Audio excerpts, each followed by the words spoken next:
Chennai Wesley search ராயப்பேட்டாவில் அமைந்துள்ள Wesley Royapettah திருச்சபையில் நான் மரத்தடியில் நின்று கொண்டு ஒருவரை பார்த்து கொண்டே இருந்தேன். சர்ச்சுக்கு போகின்றவர் கையில் எத்தனை பேர் கையில் வேதாகம் இருக்கிறது என்று. பல பேர் கையில் வேதாகமே இல்லை. எடுத்து படியுங்கள் என்று சொன்னால் ஒரு 4-5 பேர் எடுத்து அதை வாசிப்பார்கள். ஏன் பைபிள் அவர்கள் கையில் இல்லை என்று நான் வினவத் தொடங்கினேன். சிலருக்கு எடுத்து வர பிரியமில்லை, பார்த்து படிக்க பிரியமில்லை. சிலர் பைபிள் இல்லை என்று சொன்னார்கள். இல்லாதவர்கள் ஏன் கொடுக்கக்கூடாது என்று எண்ணிக்கொண்டு நான் ஒரு உறுதி எடுத்தேன். தமிழ்நாடு முழுவதும் பைபிள் இல்லாதவர்கள் யாராக இருந்தாலும் கையிலே ஒரு வேதாகமத்தை தர வேண்டும் என்று உறுதி எடுத்தேன். ஒரு 50 பைபிள் தரலாம் என்று நான் எண்ணிக்கொண்டு ஒரு வேண்டுதல் வைத்துவிட்டு வீட்டுக்கு வந்து என் மனைவியிடம் சொன்னேன். அவர்கள் சொன்னார்கள், 50 பைபிள் என்ன விலை போகும் என்று கேட்டார்கள். இப்போது 80 ரூபாய் என்று பைபிள் சொசைட்டியிலே கொடுக்கிறார்கள் என்று சொன்னேன். 50 என்றால் 4000 ரூபாய், தாராளமாக நாம் செய்து விடலாம் என்று சொன்னார்கள்.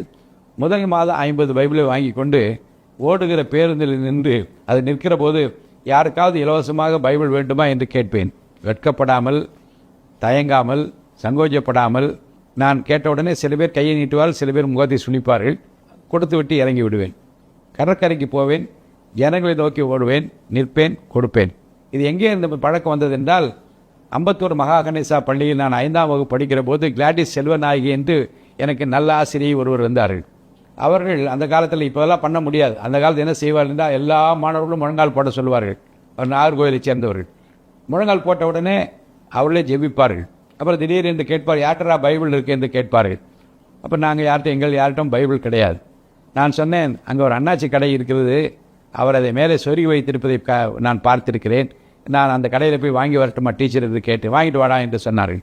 நான் ஓடி போய் அந்த அண்ணாச்சி தான் கேட்பேன். அவர் பைபிள் கொடுப்பாரு, இங்கே வந்து வாசிப்போம், அப்புறம் கொண்டு போய் அண்ணாச்சி தான் திருப்பி கொடுத்து விடுவேன். சில நேரம் கடை மூடி இருந்தால் டன்லப் கம்பெனியில் வேலை பார்த்த அண்ணன், எங்கள் திருச்சி அம்பத்தூர் கிருஷ்ணநாதர் ஆலயத்தைச் சேர்ந்த அண்ணன் ஜெயராஜுடைய துணைவியார், அவர்களிடம் ஓடுவேன். அவர்கள் வீட்டிலேருந்து பைபிளை தருவார்கள். வந்து கிளாஸில் படிப்போம், திருப்பி கொண்டு போய் கொடுத்து விடுவேன். அந்த கிளாண்டிஸ் டீச்சர் அம்மா வந்து நீங்கள் சாதாரணமாக எண்ணக்கூடாது, அவ்வளோ வைராக்கியமாக கிறிஸ்துவ பிள்ளைங்களை எல்லாம் வழி நடத்துவதற்கு முயற்சி எடுத்தார்கள். திடீரென்று இவ்வளோ கட்டு ட்ராக்ஸ் கொண்டு வருவார்கள்.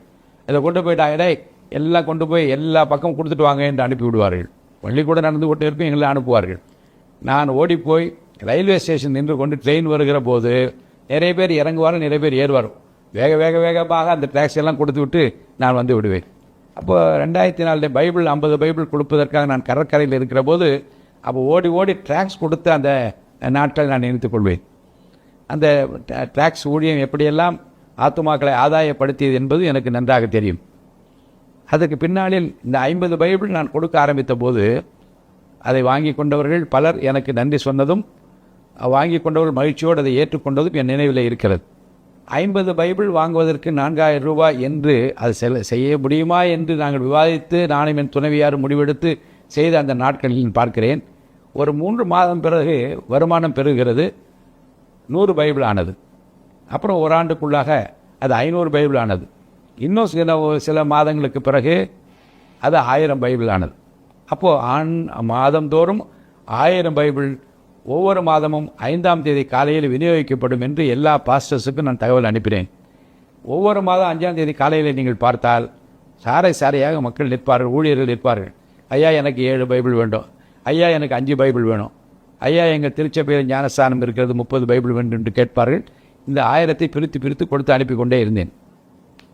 ஒரு நாள் என்னுடைய மனைவி சொன்னார்கள், நீங்கள் வீட்டை விட்டு போன பிறகு ஒருத்தர் வந்து ஒரு ரிப்போர்ட் சொன்னார். என்ன என்றால், இங்கேருந்து பைபிள் வாங்கி கொண்டு போகிற சில பேர் சாலை ஓரத்தில் ஒரு சேர் போட்டு உட்கார்ந்து இருக்கிறார், ஒரு பை வைத்திருக்கிறார்.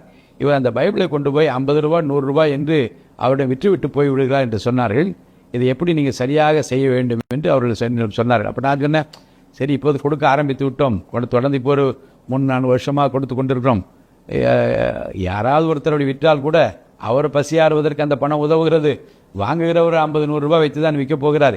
எப்படியோ யார் கையிலாவது ஒரு பைபிள் போய் கிடைத்தால் போதும் என்று நான் சொன்னேன். அது காரணம் என்னென்றால், வேதாகம கடத்தல்காரன் என்று ஒரு புத்தகம் தமிழில் மொழிபெயர்த்து எழுதப்பட்டு வந்தது. கம்யூனிஸ்ட் நாடுகளில் பைபிள் போய் சேர முடியாத இடங்களில், தேவனை துதிப்பதற்கு ஆலயங்கள் இல்லாத இடத்தில் எப்படியெல்லாம் ஒருத்தர் கொண்டு போய் பைபிளை சேர்த்தார் என்று ஒரு புத்தகம், அதை நான் ஃபுல்லாக படித்தேன்.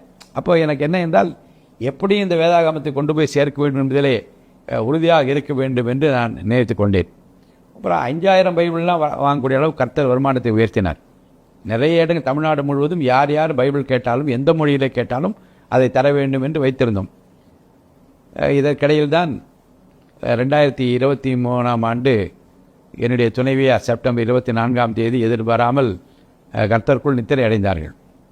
ஆனால் நித்திரை அடைவதற்கு ஒரு வாரத்துக்கு முன்பாக என்னை அழைத்து இந்த பைபிள் ஊழியத்தை இன்னும் நேர்த்தியாக செம்மையாக நீங்கள் செய்ய வேண்டும் என்று நான் விரும்புகிறேன்.